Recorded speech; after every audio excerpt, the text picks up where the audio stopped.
الله الرحمن الرحيم ولا تقولوا لمن يقتل في سبيل الله أموات بل أحياء ولكن لا تشعرون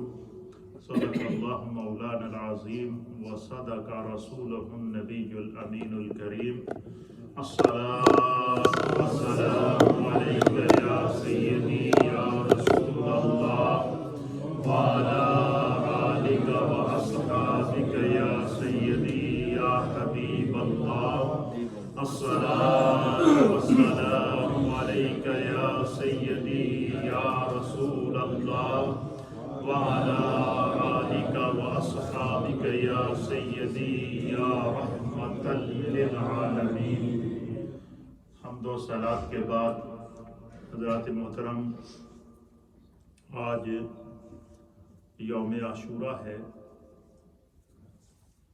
اور تاریخ انسانیت اور تاریخ کائنات کو جب اللہ تعالیٰ نے عدم سے وجود عطا فرمایا، یعنی اس پوری کائنات کو،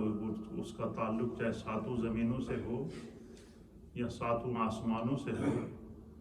یا حضرت انسان اول حضرت سیدنا آدم علیہ نبینا علیہ الصلاۃ والسلام سے ہو، تو اللہ تعالیٰ نے جب اس کائنات کو عدم سے وجود عطا فرمایا اور قرآن حکیم فرقان مجید نے اس منظر کو بیان فرمایا کہ اذا اراد شیئا، جب اللہ تعالیٰ کسی کام کا ارادہ فرماتا ہے، یقول لہ کن، تو وہ فرماتا ہے ہو جا، فیکون، پس جس طرح رب چاہتا ہے وہ چیز عدم سے وجود میں آ جاتی ہے.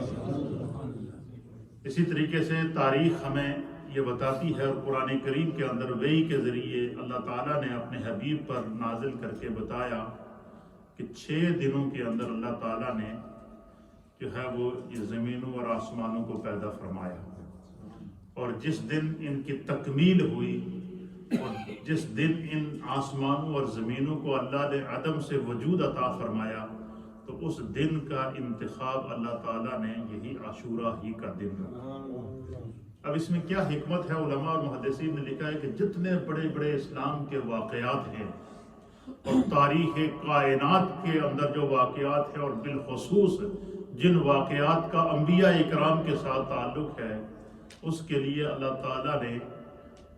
یہ یوم عاشورہ 10 محرم کا انتخاب کیا ہے. حتیٰ کہ یہاں تک اللہ کے حبیب علیہ الصلوۃ والسلام نے فرمایا کہ اس ورلڈ کو جو پیدا کیا گیا تو وہ بھی 10 محرم کا دن تھا، اور حضور نے فرمایا کہ جب اینڈ آف دا ورلڈ ہوگا، قیامت آئے گی، تو وہ دن بھی 10 محرم کا ہوگا اور جمعے کا دن ہوگا. اب اس میں کیا حکمت ہے، اور حکمت آپ کو سمجھ میں آئے یا نہ آئے، اتنی بات ہمیں بحیثیت انسان یہ سمجھ لینی چاہیے. ہم میں سے ہر ایک کو اللہ تعالیٰ نے عقل بھی دی ہے، شعور بھی دیا ہے، علم بھی دیا ہے، سوچنے سمجھنے اور پرکھنے کی صلاحیت بھی عطا فرمائی ہے. ہم میں سے ہر ایک کو اتنا علم ضرور ہونا چاہیے کہ یہ جو عاشورہ کا دن ہے، اس دن کا انتخاب خدا نے بھی فرمایا ہے، اس دن کا انتخاب مصطفیٰ نے بھی فرمایا ہے، اور اس دن کا انتخاب انبیاء اکرام کے ساتھ خاص کیا گیا ہے. علماء اور محدثین نے لکھا ہے کہ یہ جو دن ہے یہ سرٹیفائیڈ ہے، یہ خدا کی طرف سے منتخب دن ہے کہ اس دن دعا قبول ہوتی ہے، اس دن توبہ قبول ہوتی ہے، اس دن اللہ تعالیٰ جو وہ حق کو غالب کرتا ہے. تو اس دن کی اہمیت کو سمجھنے کے لیے سب سے پہلے اس چیز کو سمجھیں. علامہ بدر الدین عینی رحمۃ اللہ تعالی علیہ نے عمدۃ القاری کی جلد نمبر 11 اور صفحہ نمبر 118 پر یوم عاشورہ کی تاریخی حیثیت کو بیان فرماتے ہوئے فرمایا. آپ فرماتے ہیں کہ یوم عاشورہ کو عاشورہ اس لیے کہتے ہیں کہ اس دن اللہ تعالیٰ نے 10 انبیاء اکرام کو معجزات عطا فرمائے. عاشورہ کو عاشورہ اس لیے کہتے ہیں کہ اس دن اللہ تعالیٰ نے 10 اپنے مقرب انبیاء اکرام کو عظیم و شان معجزات عطا فرمائے، اور پھر آگے آپ نے ان کی تفصیل نقل فرمائی ہے جو قرآن و حدیث کے مطابق ہے. آپ فرماتے ہیں کہ سرکار ایک حدیث کے مطابق حضور نبی علیہ الصلوۃ والسلام نے فرمایا کہ جمعے کے دن مجھ پر کثرت سے درود پڑھا کرو. کیا فرمایا؟ جمعے کے دن مجھ پر کثرت سے درود پڑھا کرو، تمہارا درود مجھے پہنچایا جاتا ہے اور میں تمہارے درود و سلام کا جواب دیتا ہوں۔ پھر سرکار دو عالم صلی اللہ علیہ وسلم کی بارگاہ میں عرض کیا گیا کہ یا رسول اللہ، خاص جو آپ نے جمعے کے دن کا کہا کہ مجھ پر درود پڑھا کرو، اس کی وجہ کیا ہے؟ حضور علیہ الصلوۃ والسلام نے فرمایا کہ اس دن اللہ تعالیٰ نے انسان اول ابو الانبیاء ابو الانس حضرت سیدنا آدم علیہ نبینا علیہ الصلوۃ والسلام کو پیدا فرمایا۔ تو حضور علیہ نبینا علیہ الصلوۃ والسلام نے حضرت سیدنا آدم علیہ السلام کے میلاد کو خود بیان فرمایا۔ تو علامہ بدر الدین عینی رحمۃ اللہ علیہ نے 10 واقعات لکھے ہیں۔ یہ 10 واقعات، 10 معجزات جن کو جس کے لیے 10 محرم کا انتخاب کیا گیا ہے، یہ بیان کر کے پھر میں امام علی مقام امام حسین رضی اللہ تعالیٰ عنہ کا وہ موقف جو آپ نے جو اختیار کر کے اتنی بڑی قربانی دی، وہ انسانیت کو کیا پیغام دے رہا ہے، اس چیز کو سمجھنے کی ضرورت ہے۔ آپ فرماتے ہیں کہ سب سے پہلے اللہ تعالیٰ نے حضرت آدم علیہ نبینا علیہ الصلوۃ والسلام کو جس دن پیدا کیا وہ دن بھی 10 محرم کا تھا۔ پھر حضرت آدم علیہ الصلوۃ والسلام سے جب جو ہے وہ بھول ہوئی اور آپ نے شجر ممنوعہ سے دانہ کھایا، تو اللہ تعالیٰ نے حضرت آدم علیہ الصلوۃ والسلام کو جنت سے زمین پر اتارا۔ جیسے ہی آپ نے دانہ کھایا تھا حضرت آدم علیہ السلام نے، تو آپ کا ایک دم جو جنتی لباس تھا نا، وہ آپ کے اوپر وہ ایک دم وہ لباس اتر گیا اور آپ برہنہ ہو گئے۔ اچھا، علماء اور محدثین نے لکھا ہے کہ وہ جنتی لباس کیا تھا؟ وہ جنتی لباس، یہ جو ناخون ہے نا ہمارے، یہ جو ناخون ہے ہر ایک پاؤں اور ہاتھوں کے جو ناخون ہیں، یہ پہلے لباس تھا حضرت آدم علیہ السلام پورے جسم کا، یہ خدا کی طرف سے یہ جنتی لباس تھا۔ اور پھر اللہ تعالیٰ نے چونکہ ان کو دنیا میں بھیجنا تھا، تو جنتی لباس آپ کا اس بھول کی وجہ سے اترا، تو آپ کا دنیا میں نزول ہوا، لیکن پھر بھی اللہ تعالیٰ نے اس کی نشانی کو باقی رکھا۔ اسی لیے اللہ کے حبیب علیہ الصلوۃ والسلام نے فرمایا کہ ہر جمعے کو جو ہے وہ ناخون تراش لیا کرو، سرکار کی یہ سنت ہے۔ جس طرح کہ تم اپنے لباس کے، ہم جمعے والے دن لباس کی صفائی کرتے ہیں یا نہیں کرتے؟ جمعے کو دن غسل کرتے ہیں، اچھا پاکیزہ لباس پہنتے ہیں، تو اس کے ساتھ ناخون کو خاص اس لیے کیا گیا کہ یہ ناخون بھی یہ لباس ہے، یہ لباس کا حصہ ہے۔ جنت کے اندر جتنے بھی اہل ایمان موجود ہوں گے، ہم سب کا جو لباس ہوگا وہ ہمارا یہ ناخون ہوگا۔ آپ دیکھیں کہ کوئی بھی بارش ہو، کچھ بھی ہو، یہ ایسا واٹر پروف ہے خدا کی طرف سے، تو اب یہ پورے جسم پر اگر ہو تو کتنی بڑی سیفٹی ہے۔ آپ دیکھیں کہ اس ناخن کے اوپر کوئی چوٹ بھی لگے تو اندر جو ہے وہ یہ پروٹیکٹ کرتا ہے، گوشت کو بھی پروٹیکٹ کرتا ہے، خون کو بھی پروٹیکٹ کرتا ہے، اور پھر جو ہے وہ جس دن آپ ناخن کاٹ لیں، آپ میں سے ہر ایک کو یہ محسوس ہوا ہوگا کہ اس دن ایک عجیب سکون محسوس ہوتا ہے یا نہیں ہوتا ہے؟ کیوں؟ جس طرح ہم غسل کر کے لباس پہنتے ہیں تو سکون ہوتا ہے، جس طریقے سے ہم جو ہے وہ اپنا جو ہے وہ نئے کپڑے پہنتے ہیں تو ہمیں سکون پہنچتا ہے، اسی طریقے سے جس دن ناخون کو آپ کاٹیں تو ایک قلبی تسکین ملتی ہے۔ اس کی وجہ کیا ہے کہ اس کا تعلق بھی انسان کے لباس سے ہے۔ تو جنت میں ہر مومن کا جو لباس ہوگا وہ کیا ہوگا؟ یہی ناخون کا لباس، یہ جنتی لباس ہے۔ اس کو مولانا روم رحمۃ اللہ علیہ نے بڑی تفصیل سے لکھا ہے۔ حضرت آدم علیہ السلام کو اللہ کی طرف سے یہ لباس عطا کیا گیا۔ تو اب فرمایا کہ جب آپ جنت سے زمین پر اترے تو حضرت آدم علیہ السلام 300 سال تک گڑ گڑاتے رہے، روتے رہے کہ اللہ نے مجھ سے بھول ہوئی ہے، مجھے شجر ممنوعہ کے پاس نہیں جانا چاہیے تھا۔ تو محدثین اور مفسرین نے لکھا کہ 300 سال کے بعد جب آپ نے نبی پاک صلی اللہ علیہ وسلم کا وسیلہ اللہ کی بارگاہ میں پیش کیا تو اللہ تعالیٰ نے آپ کی توبہ کو قبول کر کے آپ کی جو ہے وہ رضا کا اعلان فرمایا۔ تو فرمایا کہ جس دن حضرت آدم علیہ السلام کی توبہ قبول ہوئی وہ دن بھی 10 محرم کا دن۔ اس حدیث سے جہاں ایک اور چیز سمجھ میں آئی ہے، ایک بات اور سمجھ میں آئی ہے کہ آج کا دن توبہ کی قبولیت کا دن ہے، آج کا دن استغفار کی منظوری کا دن ہے، آج کا دن ذکر الہی کا دن ہے، آج کا دن قرب خدا کا دن ہے، آج کا دن اپنے گناہوں کو یاد کر کے اللہ کی بارگاہ میں سچی توبہ کرنے کا دن ہے، اور آج ہی کا دن جو ہے یہ ہمیں اللہ رب العالمین کے قرب کا دن ہے، کیونکہ اسی دن اللہ تعالیٰ نے حضرت آدم علیہ السلام کو واپس نظر کرم کے ساتھ اپنے قرب کے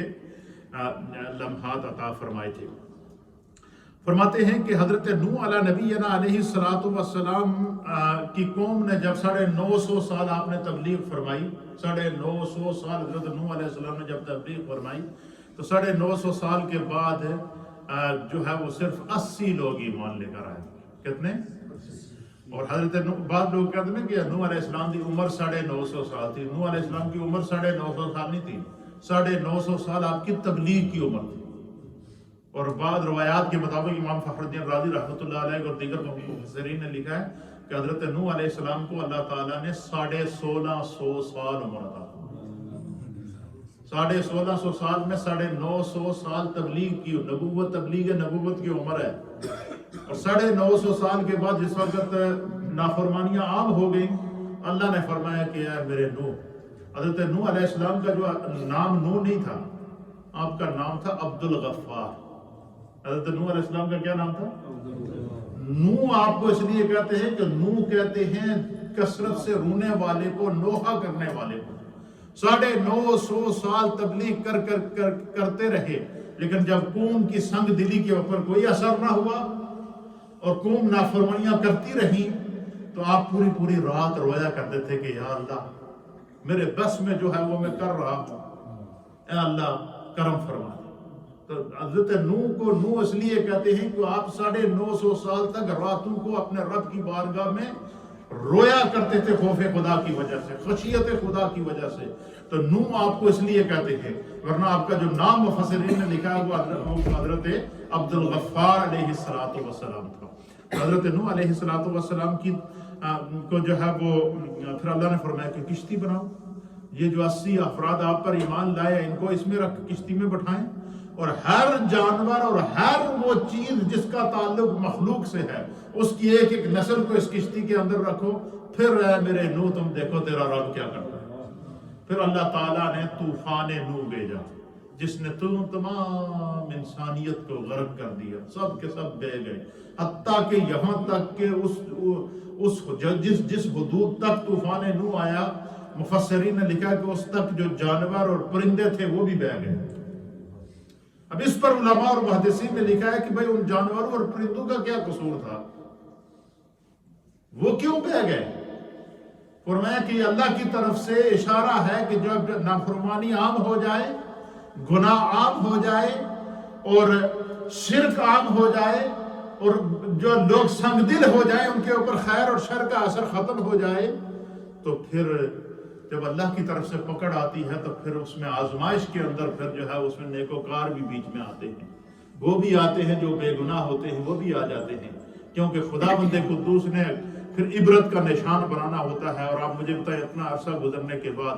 آج بھی طوفان نوح قرآن کریم سورہ نوح کے اندر اور دیگر سورتوں کے اندر جو بیان کر رہا ہے وہ ہم سنتے ہیں، پڑھتے ہیں، اور اس کی ٹرانسلیشن علماء سے سنتے ہیں اور تفاسیر میں پڑھتے ہیں تو انسان ہل کے رہ جاتا ہے۔ تو 40 دن تک ایک روایت کے مطابق وہ طوفان رہا، کتنا؟ اور وہ کشتی گھومتی رہی، اور وہ کشتی 40 دن تک طواف کعبہ کرتی رہی، خانہ کعبہ کے گرد طواف کرتی رہی۔ پھر وہ 40 دن کے بعد پھر وہ جب ساری مخلوق غرق ہو گئی، زمین الٹ پلٹ ہو گئی۔ آپ مجھے بتائیں پانی کے جب ریلے آتے ہیں سیلاب میں، دیکھ رہے کیا کیا ہو رہا ہے، کتنی تباہی مچاتا ہے پانی، وہ نہیں دیکھتا کہ کیا ہے۔ تو پھر طوفان بھی اللہ کی طرف سے ہو، اور پھر 40 دن کے بعد وہ نوح علیہ السلام کی جو کشتی تھی وہ جا کر جودی پہاڑ کے ساتھ جا کر رکی اور آپ نکلے۔ تو فرمایا کہ 40 دن کے بعد طوفان نوح کے بعد قوم نوح علیہ السلام کو اللہ تعالیٰ نے جو اس طوفان سے نجات عطا فرمائی، فرمایا وہ دن بھی 10 محرم کا دن۔ پھر اسی طریقے سے آپ لکھتے ہیں کہ حضرت موسیٰ علیہ السلام کو جو فرعون سے نجات ملی، قرآن اس منظر کو بیان فرماتا ہے کہ اللہ تعالیٰ نے حضرت موسیٰ علیہ السلام سے کہا کہ اپنے عصا کو زمین کے اوپر، دریا کے اوپر مارو، سمندر کے اوپر مارو۔ تو جب انہوں نے اپنے عصا کو مارا تو سمندر پھٹ گیا اور اس نے راستہ دے دیا، اور موسیٰ علیہ السلام اس سے نکلے، اور فرعون اور اس کی ساری فوجیں ان کا پیچھا کرتی جب سمندر کے دوسرے کنارے پر پہنچے، موسیٰ علیہ السلام سمندر سے باہر آئے، اور یہ فرعون سمیت یہ سارے کے سارے سمندر کے اندر اس کی فوجیں آ چکی تھی، پانی واپس اوپر مل گیا۔ فرمایا کہ موسیٰ علیہ السلام کو فرعون سے جو اللہ نے نجات عطا فرمائی تھی، پتہ چلا کہ ظالم حکمرانوں کے ظلم کا انجام جو تھا، اور ظالم حکمرانوں کو ان کے انجام بد سے دوچار ہونے کے لیے بھی خداوند قدوس نے 10 محرم کا دن منتخب کیا ہے، اور اس کے لیے فرعون کی تباہی قرآن بیان کر رہا ہے، نمرود کی تباہی قرآن بیان کر رہا ہے۔ فرمایا جب نمرود غرق ہوا، اور نمرود کو جب دیواروں کے ساتھ ٹکرے مار کر اور اپنے سر میں جوتے مروا کر جب وہ مرا ہے، اور وہ جو اپنے آپ کو انا ربکم الاعلی کہتا تھا کہ میں سب تو بڑا خدا ہوں، میں نے سجدہ کرو، جب وہ مرا تو فرمایا کہ اس کے لیے اس کو بھی اللہ تعالیٰ نے جو نشان عبرت بنایا، وہ دن بھی 10 محرم کا۔ اب آپ اندازہ لگائیں، اور کہ فرعون کا غرق ہونا 10 محرم، فرعون کیوں غرق ہوا؟ ظالم حکمران کو۔ نمرود کی تباہی 10 محرم، اور وہ کیا دن تھا؟ اس کے لیے بھی 10 محرم، کیونکہ نمرود بھی ظالم حکمران تھا، وہ اپنے آپ کو سپر پاور کہتا تھا، اس کے انجام بد سے خداوند قدوس نے اس کو جب دوچار کیا تو اس کے لیے بھی 10 محرم کا انتخاب کیا گیا۔ پھر فرمایا کہ حضرت یونس علیہ السلام کو مچھلی کے پیٹ سے جب اللہ تعالیٰ نے نجات عطا فرمائی، مچھلی کے پیٹ سے باہر نکالا، قرآن اس منظر کو بیان فرماتا ہے، وہ میں رمضان کے دروس کے اندر آپ کو بیان کر چکا ہوں، اس کی تفصیل اس میں جانے کی ضرورت نہیں ہے، وہ دن بھی 10 محرم کا دن تھا۔ یہ ہسٹری ہے، this is the historical background of the 10th Muharram, یعنی یہ پوری انسانیت کی جو یہ ہسٹری ہے۔ پھر فرماتے ہیں کہ حضرت یوسف علیہ السلام کو جب بھائی کنویں میں پھینک کے چلے گئے، پیچھے سے قافلہ آیا اور انہوں نے کنویں میں ڈول ڈالا، اور پھر آپ وہ ڈول پکڑ کر جب کنویں سے باہر آئے تو فرمایا اس کنویں سے حضرت یوسف علیہ السلام کو جو اللہ نے نجات عطا فرمائی، وہ بھی 10 محرم کا دن،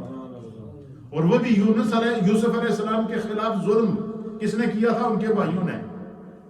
اور ان کے بھائیوں نے ان کو جو ہے وہ کنویں کے اندر پھینک دیا تھا، ان کے بوجھ کے اندر آ کر۔ تو آپ مجھے بتائیں اس ظلم سے اللہ تعالیٰ نے کس کو بچایا؟ پتہ چلا کہ ظالم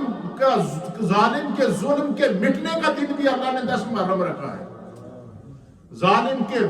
ظلم کے مٹنے کا دن بھی 10 محرم ہے، اور حق کے آشکارا ہونے کے لیے بھی اللہ تعالیٰ نے 10 محرم کا انتخاب کیا ہے۔ اور پھر حضرت عیسیٰ علیہ السلام کی جو پیدائش ہوئی ہے، عیسیٰ علیہ السلام کا یوم پیدائش بھی 10 محرم، حضرت عیسیٰ علیہ السلام بدردین عینی کہتے ہیں کہ عیسیٰ علیہ السلام کا یوم پیدائش بھی 10 محرم ہے، اور 10 محرم کو ہی اللہ تعالیٰ نے عیسیٰ علیہ السلام کو آسمانوں پر اٹھایا۔ 10 محرم آپ کی پیدائش کا دن ہے، اور 10 محرم کو ہی آپ کو آسمانوں پر اٹھایا ہے، اور ایک روایت کے مطابق جب آپ کا زمین پر واپس نزول ہوگا وہ بھی 10 محرم کا دن ہوگا۔ یہ خداوند قدوس نے اس دن کے اندر کیا حکمتیں رکھی ہیں۔ اب مجھے بتائیں، اتنے بڑے کمالات، اتنی بڑی عظمتیں اور اتنی بڑی عبرتیں جب اس دن کے اندر موجود ہیں، لیکن امت پھر بھی اس سے غافل ہے۔ یہ سوچنے کی بات ہے، ہمارے دل کتنے سخت ہو چکے ہیں، ہمیں ایسے مواقع پر خدا کا شکر، نہ جانے آئندہ ہمیں یہ دن ملے نہ ملے۔ تو یہ مبارک لمحات ہیں، خوش قسمت ہیں آپ لوگ جو اس وقت اس یوم عاشورہ کو منائے بیٹھے ہیں۔ کہتے ہیں کہ حضرت داؤد علیہ السلام کی توبہ بھی اللہ تعالیٰ نے اسی دن قبول فرمائی۔ حضرت آدم علیہ السلام کی توبہ اسی دن قبول، حضرت داؤد علیہ السلام کی توبہ اسی دن قبول۔ تو آپ مجھے اندازہ لگائیں کہ اس سے آپ اندازہ لگائیں کہ یہ جو 10 محرم ہے یہ توبہ کی قبولیت کا دن ہے، اس لیے اس دن کثرت کے ساتھ استغفار کرنا چاہیے، اپنے گناہوں کو یاد کر کے سچی توبہ نصوحہ کرنی چاہیے۔ حضرت ابراہیم علیہ السلام کو اسی دن اللہ نے پیدا فرمایا، اور فرمایا کہ اسی دن اللہ تعالیٰ نے ان کو آگ سے نجات عطا فرمائی۔ یہ خدا کی حکمت ہے، دیکھیے آپ۔ اور پھر فرمایا کہ حضرت یعقوب علیہ السلام کو جب یوسف علیہ السلام جدا ہو گئے اور کنویں سے نکلے اور مصر کے بازاروں سے بکتے عرصہ دراز گزر گیا، لیکن یعقوب علیہ السلام چونکہ اللہ کے نبی تھے اور ان کو معلوم تھا کہ یہ آزمائش ہے خدا کی طرف سے، تو چونکہ حکمت خداوندی تھی تو آپ اور کچھ نہیں کرتے تھے، لیکن بس ان کی جدائی میں، فراق میں روتے تھے، روتے روتے روتے روتے حضرت یعقوب علیہ السلام کی آنکھوں کا پانی خشک ہو گیا اور آپ نابینا ہو گئے۔ فرمایا جس وقت یوسف علیہ السلام نے اپنا کرتا واپس بھائیوں کے ہاتھ بھیجا، سورہ یوسف کے اندر اللہ نے سارے قصے کو بیان فرمایا ہے، اور سورہ یوسف قرآن کے قصص میں سے سورہ یوسف کے قصے کو اللہ نے افضل القصص قرار دیا ہے، سب سے بہترین قصہ ہے انسانیت کی نصیحت اور عبرت کے لیے۔ تو فرمایا کہ جس وقت حضرت یعقوب علیہ السلام کی آنکھوں کی، حضرت یعقوب علیہ السلام نے حضرت یوسف علیہ السلام کا کرتا ان کے بھائی جب لے کر آئے نا، جیسے ہی وہ اپنے علاقے کے اندر، محلے کے اندر داخل ہوئے نا، تو یعقوب علیہ السلام بے چین ہو گئے، بے چین ہو گئے، اندر بیٹھے ہوئے تھے، اٹھ کر باہر آ گئے، یوسف یوسف یوسف کرنے لگے۔ تو گھر والوں نے پوچھا، بچوں نے پوچھا کہ بابا جان کہاں ہے یوسف؟ آپ نے فرمایا یہ تو پتہ نہیں کہاں ہے، لیکن مجھے یوسف کی خوشبو آ رہی ہے۔ خوشبو کیا تھی؟ وہ یوسف علیہ السلام کا کرتا تھا جو آپ نے اپنے بھائیوں کے ہاتھ بھیجا تھا، بس اس کرتے کو آپ نے آنکھوں پر لگایا، اللہ تعالیٰ نے بینائی واپس لوٹایا۔ علامہ بدر الدین عینی رحمۃ اللہ علیہ لکھتے ہیں کہ جب حضرت یعقوب علیہ السلام کی بینائی کو جو اللہ تعالیٰ نے لوٹایا ہے، وہ بھی 10 محرم الحرام کا دن،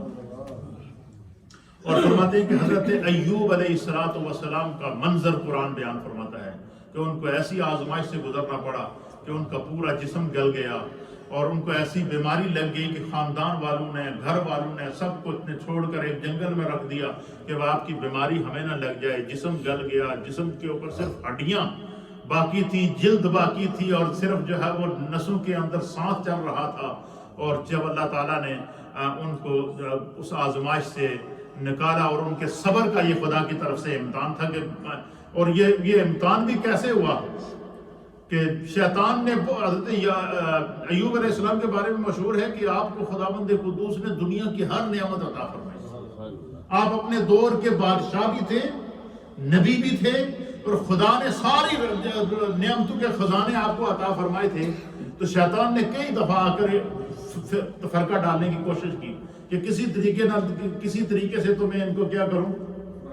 پٹڑی سے اتاروں، لیکن جب شیطان ناکام ہو گیا نا، تو اللہ تعالیٰ نے پھر شیطان کو فرمایا کہ تو دیکھ میرے بندے کا۔ تو شیطان نے اللہ کی بارگاہ میں جو ہے وہ مفسرین نے لکھا ہے کہ اس نے اللہ کی بارگاہ میں عرض کیا کہ بارے الہ، ایوب کوئی ایسا وظیفہ کرتے ہیں، ان کی زبان پر ایسا کوئی ذکر جاری ہے جس کی وجہ سے میں ان پر قابو نہیں پا رہا ہوں۔ اے اللہ، میں تیرے اس بندے کو، میں اس کو راہ سے ہٹا کر تمہیں دکھاؤں گا، صرف اتنا مجھ پر کرم کر دے کہ مجھے ایوب پر قدرت عطا فرما، طاقت عطا فرما کہ میں کسی طریقے سے وہ میرے جنگل میں پھنس جائے۔ اللہ نے کہا چل جا، یہ بھی کر کے دیکھ لے۔ شیطان نے پھر جو ہے وہ آپ کے جسم کو مس کیا، تو اس وجہ سے جو ہے وہ پھر آپ کے اوپر اللہ تعالیٰ نے آزمائش، بیماری لائی، جسم گلنا شروع ہو گیا، پہلے پورے جسم پر پھوڑے نکل گئے، پھر وہ جسم میں بعض روایات کے مطابق کیڑے پڑ گئے، اور کوئی کیڑا اگر آپ کے جسم سے، آپ کے جسم کو کھا کے نا، جب جسم خالی ہو گیا، صرف ہڈیوں کے اوپر کیڑے گھومتے تھے نا، تو وہ کیڑا کوئی ہڈی سے نیچے گرتا نا زمین پر، آپ اس کو اٹھا کر واپس وہیں اسی مقام پر رکھتے، اور اس کو مخاطب کر کے کہتے کہ جب اللہ تعالیٰ نے تیرا رزق میرے جسم میں لکھا ہے تو کیوں چھوڑ کے جا رہا ہے؟ ایسی بھی تو آزمائشیں گزری ہے نا۔ بس یہ وہ لمحہ تھا کہ جب اس کیڑے کو اٹھایا اور اٹھا کر واپس اس جگہ پہ رکھا، اور کہا کہ خدا نے جب تیرا رزق میرے جسم کے، میرے گوشت پوست کا لکھا ہے تو کیوں بھاگ رہا ہے؟ بس وہ جملہ کیا تھا کہ اللہ تعالیٰ نے حضرت ایوب علیہ السلام کو کہا کہ اور قرآن بیان کرتا، اور خود برجلک، اے میرے ایوب، اے اپنے پیر دی جرا ایڑی ہے نا، اس میں زمین تے مار، پھر دیکھنا میں اس میں سے پانی کا ٹھنڈا چشمہ، ٹھنڈا اور میٹھا چشمہ نکالوں گا، اور اس پانی سے غسل کر اور اسی پانی کو واپس پی، پھر دیکھ تیری بیماری کیسے جاتی ہے اور تیری جوانی کیسے لوٹتی ہے۔ اپنے پاؤں مارا، اللہ نے آپ کے پاؤں کی ایڑی سے پانی کا چشمہ نکالا۔ قرآن اس منظر کو بیان کرتا ہے، اور خود برجلے کا، اپنے پاؤں کو زمین پر مارو، پھر وہاں سے اللہ نے پانی نکالا، پانی کا چشمہ، میٹھے پانی کا چشمہ نکلا، آپ نے اس سے غسل کیا، اس پانی کو پیا، بیماری ختم، جسم پر واپس گوشت آنا شروع ہو گیا۔ اس وقت حضرت ایوب علیہ السلام کی عمر کوئی کم از کم 50 یا 100 سال کے قریب تھی، لیکن جب دوبارہ اللہ تعالیٰ نے جسم عطا فرمایا تو مفسرین نے لکھا کہ اس وقت آپ کی جو عمر مبارک تھی وہ 25 یا 30 سال کے نوجوان تھے۔ آپ کی بیگم، باقی سب لوگوں نے آپ کا ساتھ چھوڑ دیا، لیکن آپ کی بیوی نے آپ کا ساتھ نہیں چھوڑا۔ وہ کیا کرتی؟ وہ دن بھر مزدوری کرتی اور کہیں سے کوئی کھانے پینے کی چیزیں لا کر ان کو کھلاتی اور ان کے گرد صفائی کرتی، اور انہوں نے آپ کا ساتھ نہیں چھوڑا تھا۔ وہ بیوی کہیں گئی ہوئی تھی تو پیچھے جو ہے وہ یہ پانی اللہ تعالیٰ نے معجزہ دکھایا، 10 محرم کا دن تھا وہ بھی، تو پھر جو ہے وہ جب وہ بیوی واپس آئی تو آپ پتھر کونے پہ بیٹھے ہوئے، تو وہ آپ کی بیوی شرما گئی کہ بڑا نوجوان ہے اور خوبصورت بھی ہے اور ایوب سے مشابہ بھی ہے، ایوب علیہ السلام سے شکل بھی ملتی ہے۔ وہ جب بیوی آپ کی اس کوٹھڑی کے اندر گئی نا تو وہاں دیکھا ایوب علیہ السلام تو ہے نہیں، ایوب علیہ السلام سامنے پتھر پہ بیٹھے ہوئے مسکرا رہے ہیں، تو بیوی پریشان ہو گئی، تو اس بیوی نے پردے میں آواز دی ایوب علیہ السلام کو کہ اللہ کے نبی ایوب یہاں تھے، وہ کدھر چلے گئے؟ کوئی تمہیں پتہ ہے نوجوان؟ تو آپ مسکرا اور آپ نے کہا وہ ایوب میں ہی ہوں، میرے رب کی طرف سے آزمائش تھی۔ خدا نے فرمایا کہ حضرت ایوب علیہ السلام کو اتنی ابتلا سے گزرنے کے بعد، اتنی مصائب سے گزرنے کے بعد، پھر اللہ تعالیٰ نے جس وقت آپ کو نئی زندگی، نئی جوانی، نیا گوشت، نیا پوست عطا فرمایا اور نیا حسن اور نئی جوانی عطا فرمائی، فرمایا آپ کے صبر کی اللہ تعالیٰ نے جو آپ کو صلہ عطا فرمایا، وہ دن بھی 10 محرم کا دن، اس دن کو 10 محرم کا اللہ نے انتخاب کیا۔ پھر قدرت خدا کی دیکھیے، امام عالی مقام سید الشہداء حضرت امام حسین رضی اللہ تعالیٰ عنہ کی یوم شہادت کربلا کے موقع کے اوپر، اس کے لیے بھی انتخاب خدا کی طرف سے جو 10 محرم کا ہوا۔ آپ اس پورے 10 محرم کی تاریخ کو پڑھ کر دیکھیں کہ اللہ تعالیٰ نے 10 محرم کو حق کو سرخرو کیا۔ اب چونکہ اللہ کے حبیب علیہ السلام خاتم النبیین تھے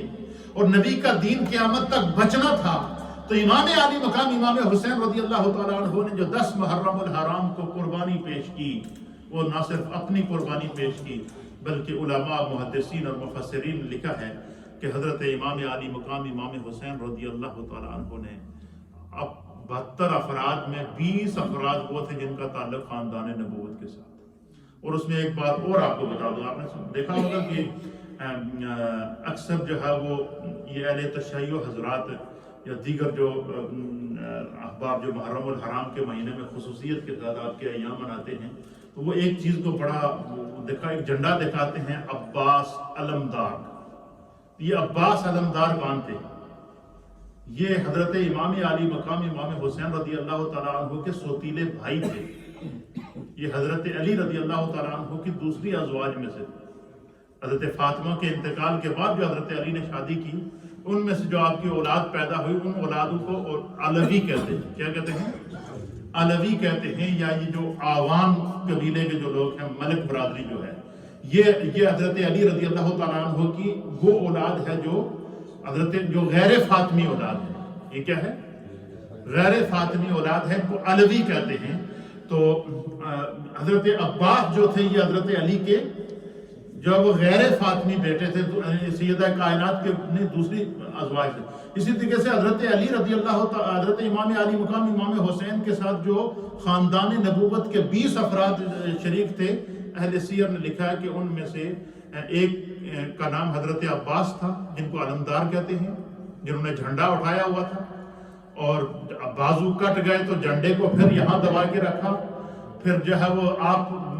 جب تک آپ کی گردن سلامت رہی آپ نے جھنڈے کو نیچے نہیں کرنے دیا، اسی لیے جو ہے وہ آپ کی اس قربانی کو ہمیشہ یاد رکھا جاتا ہے۔ پھر آپ کے ساتھ جو ہے وہ حضرت علی کے ایک اور بیٹے تھے جن کا نام تھا ابو بکر، ایک اور بیٹے شریک تھے، وہ شہید ہوئے، وہ بھی کربلا میں شہید ہوئے۔ حضرت علی کے غیر فاطمی ایک اور بیٹے تھے جن کا نام تھا عمر، وہ بھی کربلا کے اندر شہید ہوئے۔ حضرت علی کے ایک اور بیٹے تھے جن کا نام تھا عثمان، وہ بھی غیر فاطمی اولاد میں سے تھے، وہ بھی کربلا کے اندر شہید ہوئے۔ اب ابو بکر بن علی،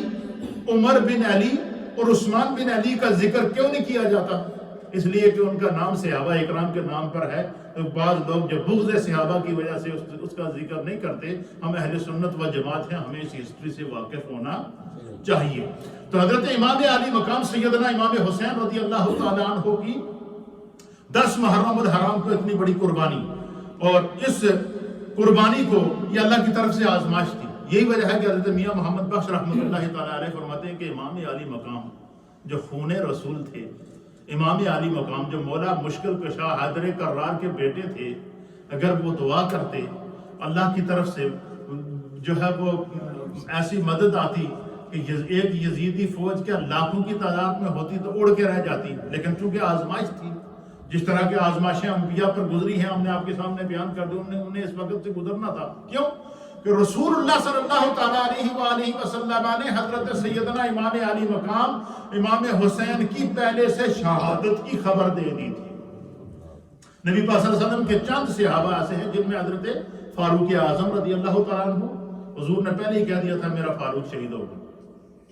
حضرت عثمان غنی رضی اللہ تعالیٰ عنہ، حضور نے پہلے فرما دیا تھا میرا عثمان شہید ہوگا. مولا کائنات تاجدار حل عطا حضرت مولا مشکل کشا علی المرتضیٰ کرم اللہ وجہہ الکریم سرکار نے پہلے فرما دیا تھا کہ حضرت علی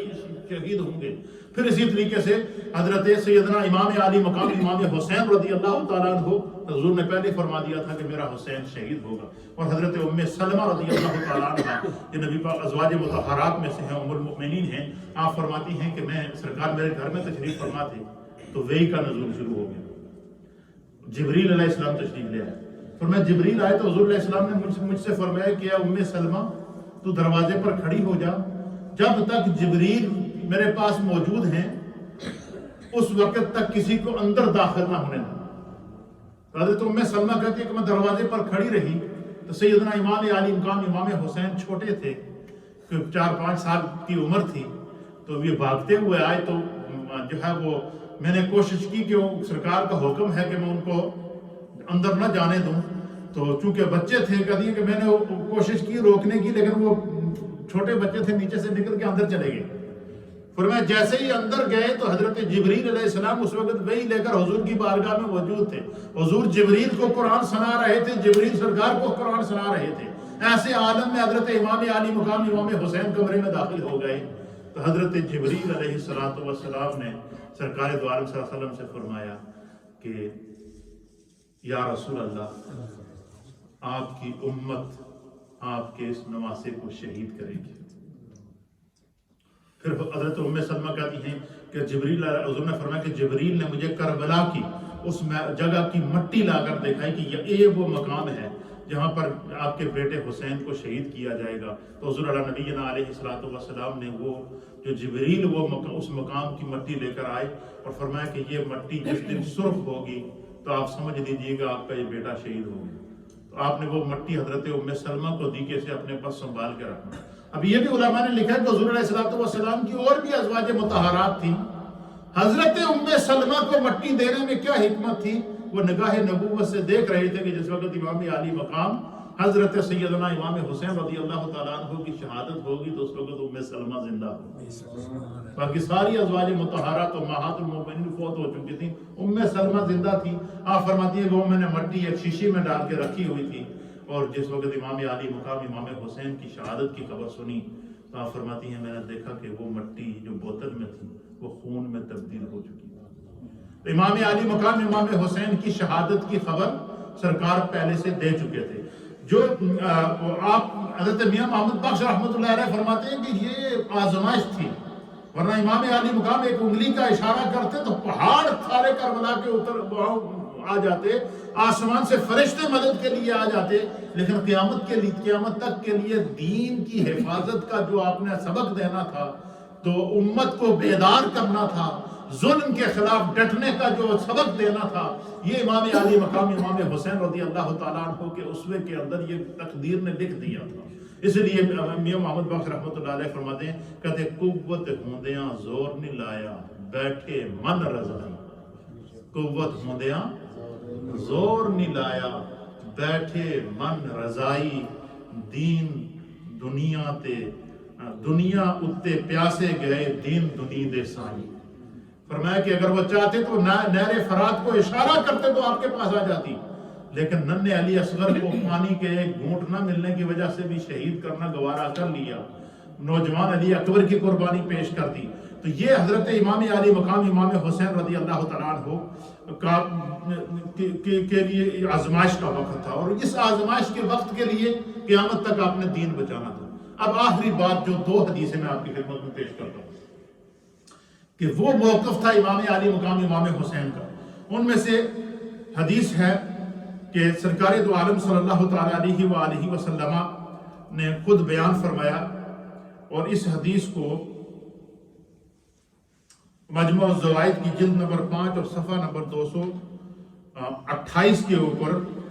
حافظ نور الدین ابو بکر الحیثمی رضی اللہ تعالیٰ عنہ نے نقل فرمایا ہے۔ آپ فرماتے ہیں کہ وعن معاذ بن جبل رضی اللہ تعالیٰ عنہ، حضرت معاذ بن جبل رضی اللہ تعالیٰ عنہ فرماتے ہیں سمیعت رسول اللہ صلی اللہ تعالیٰ علیہ وآلہ وسلم یقول، کہ اللہ کے حبیب علیہ السلام کو فرماتے ہوئے میں نے سنا، حضور نے فرمایا کہ خبردار، میری امت پر ایک ایسا وقت آئے گا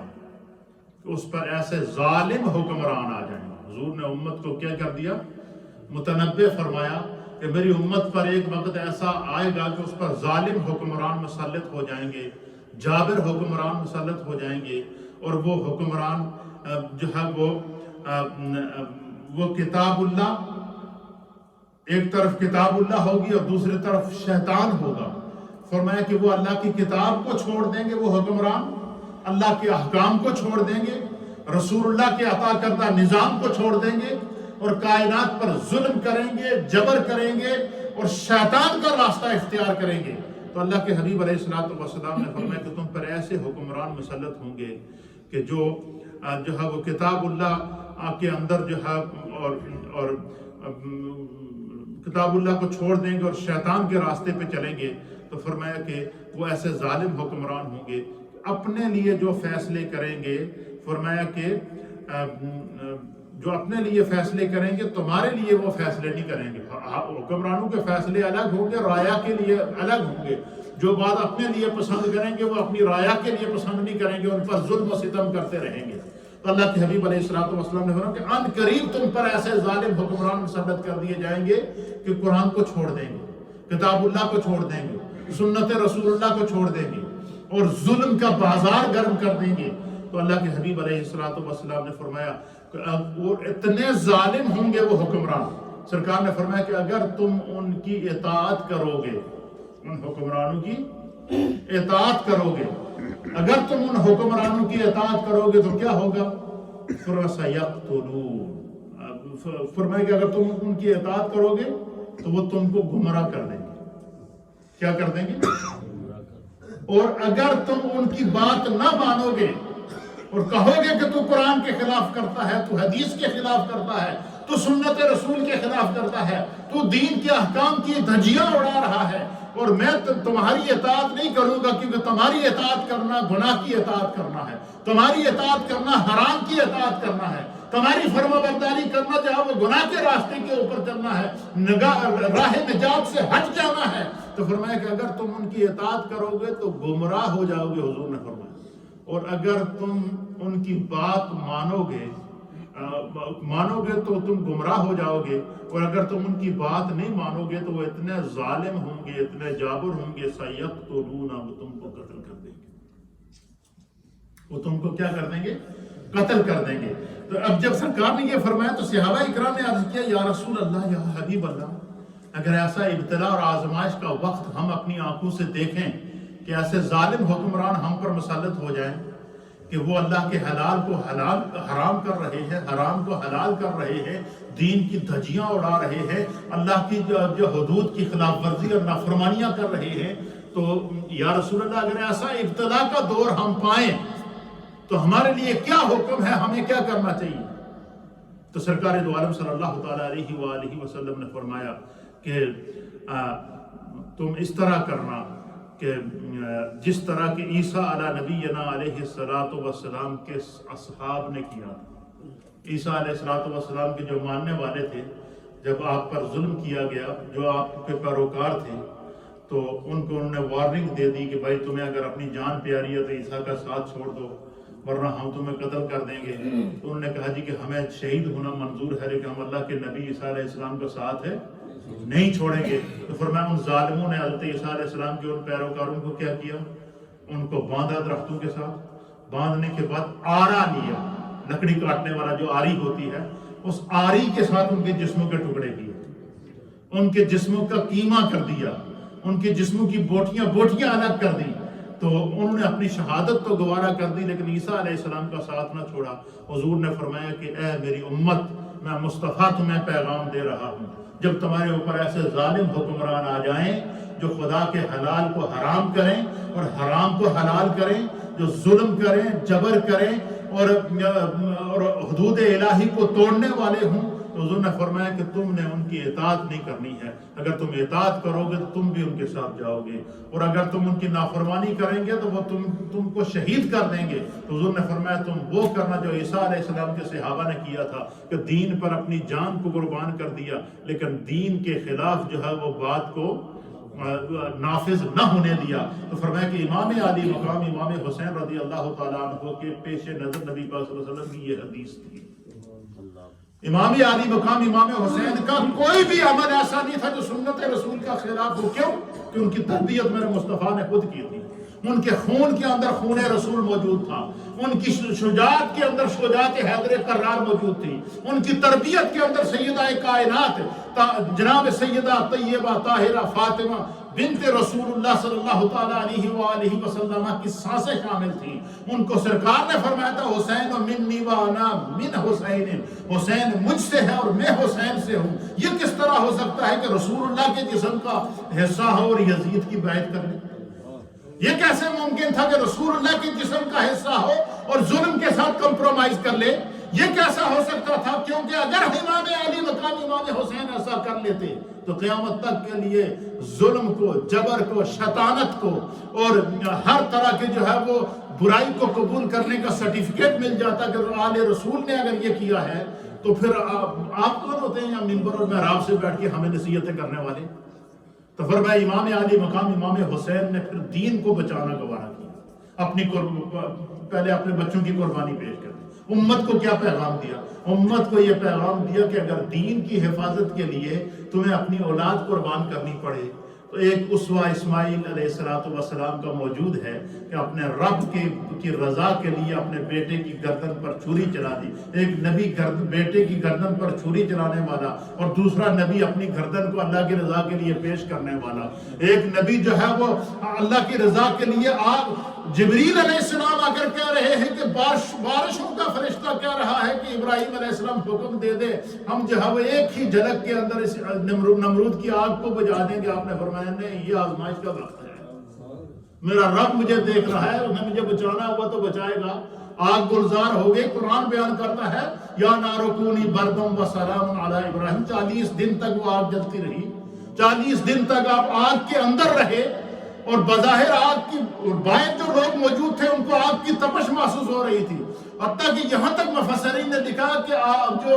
جو ابراہیم علیہ السلام کے لیے جو نمرود نے آگ جلائی تھی اس کے اوپر سے یا اس کے گرد کئی مائل سے اگر کوئی پرندے گزرتے نا تو ان کے پر جل جاتے اور وہ بھی گر جاتے تھے زمین پر،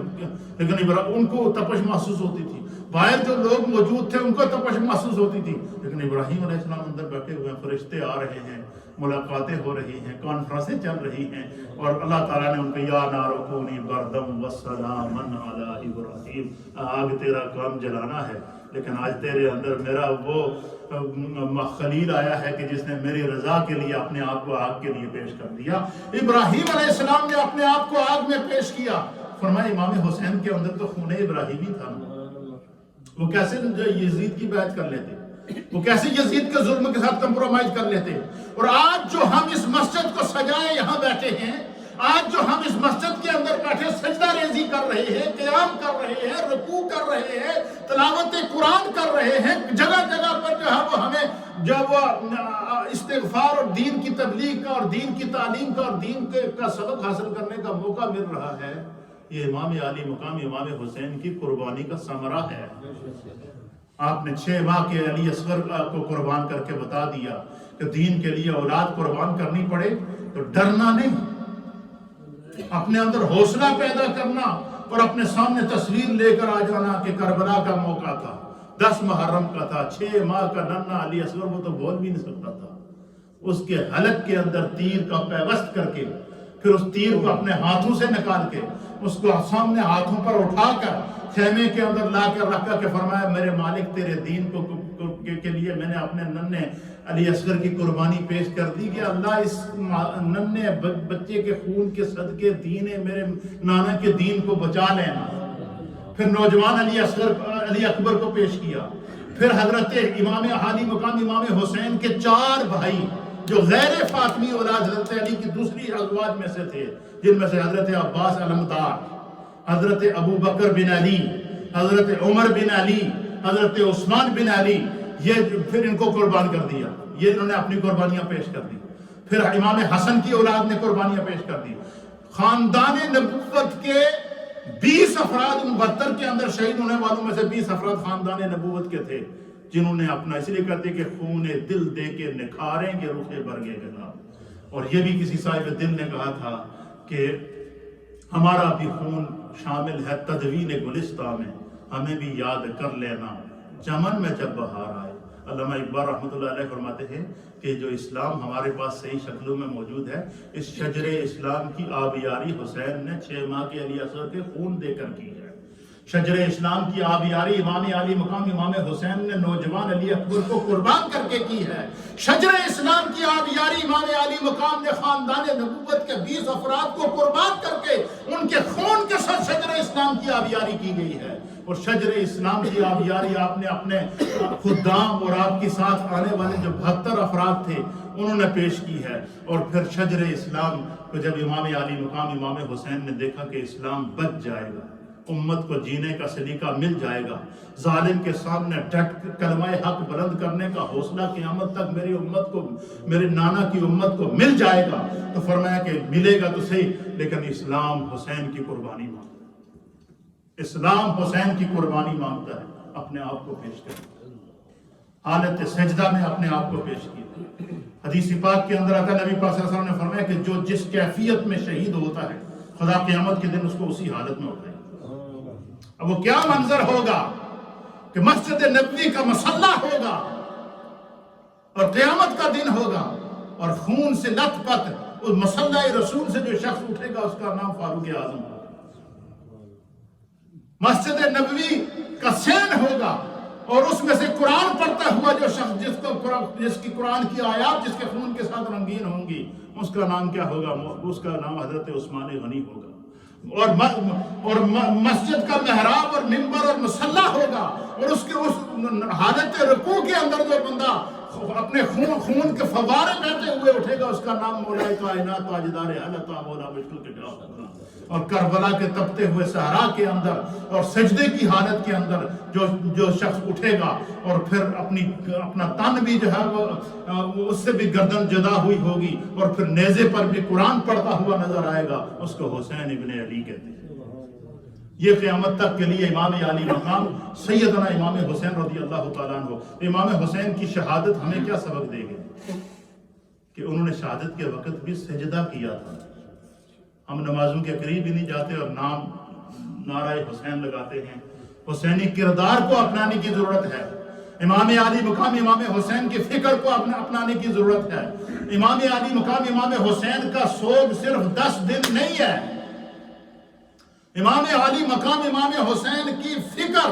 آپ کی تعلیمات اور ہر لمحے اپنے آپ کو فکر حسینی کے لیے تیار کرنا، یہ اہل سنت و جماعت کا نظریہ ہے، سبق ہے۔ اور پھر امام علی مقام امام حسین رضی اللہ تعالیٰ عنہ کی شہادت کی خبر جب مدینہ طیبہ میں پہنچی تو محدثین اور مفسرین نے اور اہل سیرہ نے لکھا ہے کہ 10,000 کے قریب اہل مدینہ جو مہاجرین اور انصار کی اولادیں تھیں، یزید نے مدینہ طیبہ پہ حملہ کر کے ان کو شہید کیا۔ 10,000 مہاجرین اور انصار کی اولادیں، واقعہ ہرہ کی آپ تاریخ اٹھا کر دیکھیں، تاریخ ابن کثیر کو آپ اٹھا کر دیکھیں، تاریخ تبری کو آپ اٹھا کر دیکھیں اور تاریخ امم والملائک کو آپ اٹھا کر دیکھیں اور اسی طریقے سے جو ہے سیرت ابن ہشام کو آپ اٹھا کر دیکھیں اور دیگر جو محدثین اکرام نے جو وہ تاریخ نقل فرمائی ہیں انہوں نے یہ بتایا ہے کہ پھر تمام اہل مدینہ کو جب خبر پہنچی کہ امام عالی مقام امام حسین کو شہید کر دیا گیا، اللہ اکبر، سب نے اعلانیہ طور پر یزید کے خلاف علم بغاوت کو بلند کیا۔ 10,000 مہاجرین اور انصار کی اولادیں وہاں پر شہید ہوئی۔ 3 دن کے لیے مسجد نبوی کے اندر جو وہ نمازیں ادا نہ ہو سکیں، یزید نے مسجد نبوی میں جا کر گھوڑے باندھے ہیں اور طرح طرح کا ظلم کیا۔ حضرت سعید بن مسیب رضی اللہ تعالیٰ عنہ کہتے ہیں کہ جب یزیدی فوجوں نے مسجد نبوی پر حملہ کیا اور قتل عام کیا اور 3 دن کے لیے مدینہ طیبہ کو مباح قرار دیا، تو فرمایا کہ 3 دن تک جب مسجد نبوی میں اذان نہیں ہوئی تو آپ فرماتے ہیں کہ میں روضہ رسول کے اندر جا کے بیٹھ گیا اور میں جا کے رسول اللہ کے قدموں میں بیٹھ کے سعید بن مسیب کہتے میں نے عرض کی، یا رسول اللہ، ہم نے نہیں سنا کہ کبھی آپ کی مسجد میں اذان نہ ہوئی ہو، اس ظالم نے آپ کی اولاد کو بھی قتل کر دیا ہے، اس ظالم نے ظلم کی انتہا کر دی ہے، یا رسول اللہ آپ کی مسجد کے اندر اس نے گھوڑے باندھ دیے ہیں۔ مسجد میں کہتے میں وہاں بیٹھا رہا، جس وقت اذان کا فجر کا وقت ہوتا تو فرمایا کہ قبر نبی سے اذان فجر کی آواز آتی، ظہر کا وقت ہوتا تو قبر نبی سے اذان کی آواز آتی تھی، عصر کا وقت ہوتا تو قبر نبی سے اذان کی آواز آتی تھی، مغرب کا وقت ہوتا تو قبر نبی سے اذان کی آواز آتی تھی۔ فرمایا 3 دن تک نبی اذان کے وقت نبی پاک کی قبر سے اذان کی آواز آتی رہی۔ تو اللہ کے حبیب علیہ السلام نے امام عالی مقام سیدنا امام حسین رضی اللہ تعالیٰ عنہ کی تربیت اسی لیے کی تھی کہ قیامت تک کے لیے انہوں نے امت کو دین پر قائم رکھنا تھا اور اپنی قربانی دے کر قائم رکھنا تھا، اپنی اولاد کی قربانی دے کر قائم رکھنا تھا، اپنے بچوں کی قربانی دے کر قائم رکھنا تھا، اپنے معاون اور انصار کی قربانی دے کر انہوں نے دین کو بچایا ہے اور قیامت تک کے لیے جینے کا سلیقہ عطا فرما دیا۔ اور سب سے بڑی حق کی جو فتح ہے، قل جاء الحق وزهق الباطل، جس کو قرآن بیان فرماتا ہے، یہ تاریخ ہمیں بتاتی ہے کہ حق کی فتح کے لیے خدا نے ہمیشہ 10 محرم کا دن رکھا اور اس کو انبیاء کے لیے خاص کیا۔ اور 10 محرم کے دن کو امام علی مقام امام حسین کے لیے خاص کیوں کیا گیا؟ اس پر مفسرین اور محدثین نے حاشیہ آرائی کی ہے، بڑی ایمان افروز۔ انہوں نے فرمایا کہ ان کے سرکار دو عالم صلی اللہ علیہ وسلم خاتم النبیین ہیں، دین تو آپ کی ذات پر مکمل ہونا تھا، اس لیے انبیاء علیہم السلام کے لیے جو خدا نے 10 محرم کا انتخاب کیا، امام علی مقام امام حسین کے لیے 10 محرم کا انتخاب کر کے قیامت تک کے لیے میرے مصطفیٰ کریم کی امت کو یہ سبق دے دیا گیا کہ دین کی حرمتوں کو کبھی پامال نہ ہونے دینا، سنت کی توہین کو کبھی برداشت نہ کرنا، نبی علیہ السلام کی ناموس کے تحفظ کے لیے اپنے آپ کی، اپنی اولاد کی، اپنے عزیز و اقارب کی اگر قربانی پیش کرنی پڑے تو کر گزرنا، کیونکہ تمہارے سامنے اسوہ حسینی موجود ہے جس نے امت کو قیامت تک کے لیے جینے کا سلیقہ سکھا دیا ہے۔ خدا ہمیں فلسفہ کربلا اور فکر حسین علیہ السلام کو سمجھنے کی توفیق عطا فرمائے۔ نبی علیہ السلام نے فرمایا کہ میری آج سے اور قرآن سے کبھی تعلق ہونا تو یہ حضور کی نصیحت ہے امت کے لیے۔ آپ مجھے بتائیں، امام عالی مقام امام حسین نبی کی آل ہے یا نہیں ہے؟ اور امام حسین کا قرآن سے کیا تعلق تھا؟ نیزے پر بھی قرآن پڑھ کے سنایا۔ امام حسین کا نماز سے کیا تعلق تھا؟ سجدے کی حالت میں اپنی گردن کو قربان کیا ہے، اس حالت میں بھی وہ سجدہ کرتے رہے، اس حالت کے اندر بھی انہوں نے نماز نہیں چھوڑی اور شہادت کے بعد بھی قرآن پڑھنا نہیں چھوڑا۔ اس لیے ہمیں چاہیے ہم اگر قرآن کے دامن سے وابستہ ہو جائیں، یہی وجہ ہے کہ ڈاکٹر علامہ محمد اقبال رحمۃ اللہ علیہ نے فرمایا تھا، وہ معزز تھے زمانے میں مسلمان ہو کر، ہم خوار ہوئے تارک قرآن ہو کر، ہم نے قرآن کو چھوڑ دیا، تعلیمات قرآن کو چھوڑ دیا، سنت نبی کو چھوڑ دیا، تعلیمات مصطفیٰ کو چھوڑ دیا۔ ہم ایک دوسرے کے سے آگے بڑھنے کے چکر میں ہیں، لیکن ایک دوسرے سے آگے ہمیں نیکیوں میں بڑھنا چاہیے، عمل میں بڑھنا چاہیے، تقوی میں بڑھنا چاہیے، دین کی حرمتوں میں بڑھنا چاہیے، اور قیامت تک کے لیے دین کی حفاظت آج ہمارے ذمہ ہے، کل ہماری اولادوں کے ذمہ ہوگی۔ اس لیے حضور نے فرمایا کہ اپنی اولادوں کو نبی پاک کی آل کی محبت سکھاؤ، اپنی اولادوں کو دین کی محبت سکھاؤ، اپنی اولادوں کو قرآن کی محبت سکھاؤ۔ کیوں؟ کہ یہی وہ فکر ہے جو امام علی مقام امام حسین اپنی اولاد کو دے گئے ہیں، جن کو جو بچے امام زین العابدین، انہوں نے قیامت تک کے لیے امت کو جو ہے اولاد رسول کی صورت میں تحفہ دیا ہے، اور جو شہید ہوئے ان نے قیامت تک کے لیے اپنا خون دے کے شجر اسلام کو جو ہے وہ ایسا مضبوط کیا ہے کہ آج کے دور میں بھی گیا گزرا مسلمان بھی ہو، کمزور سے کمزور مسلمان بھی ہو، وہ اپنے نبی کی، اپنے دین کی اور اپنے اسلام کی حرمتوں پر کبھی کمپرومائز نہیں کرے گا۔ خدا ہمیں فکر حسینی کو سمجھنے کی توفیق عطا فرمائے۔ ذکر حسین کے ساتھ فکر حسین کی ضرورت ہے، ذکر حسین کے ساتھ پیغام حسین کو اپنانے کی ضرورت ہے، ذکر حسین کے ساتھ سیرت حسین کو اپنانے کی ضرورت ہے، ورنہ قیامت تک کے لیے حسینی کردار بھی ایک استعارہ ہے اور یزیدی کردار بھی موجود رہے گا۔ اس لیے ہم حسینی ہیں، حسینی ہیں، حسینی ہیں، حسینی رہیں گے۔ اللہ تعالی ہمیں دین کو سمجھنے کی توفیق عطا فرمائے۔